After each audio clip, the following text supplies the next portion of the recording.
তামান্না দেখ, আমার মা আমাদের কি সুন্দর হাঁস বাচ্চা কিনে দিয়েছে। তাহলে আমিও তোদের সাথে আজকে খেলতে চাই, ঠিক আছে? না একদম না।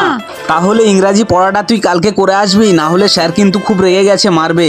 হ্যাঁ তুই ঠিক বলেছিস সোহেল, তোকে খেলতে নেব না, পালা। বোন মন খারাপ করিস না, আমার সাথে আয়, তোকে আজকে ভালো দেখে একটা হাঁস বাচ্চা তৈরি করে দেবো।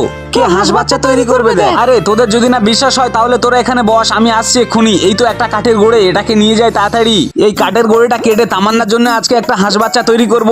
তো বন্ধুরা ততক্ষণে আমি হাঁস বাচ্চাটা তৈরি করতে থাকি, আর তোমরা আমার মতো যারা বোনকে ভালোবাসো তারা ভিডিওতে একটা লাইক দিয়ে যাবে। সোহেল তুই এটা করা বন্ধ কর, তুই কখনো পারবি না এটা দিয়ে হাঁস বাচ্চা তৈরি করতে। হ্যাঁ এটা কখনো সম্ভব নয়। এই তোরা এখান থেকে চলে যা বলছি, না হলে মেরে তোদের তক্তা বানিয়ে দেবো, পালা। হ্যাঁ, যাচ্ছি, যা।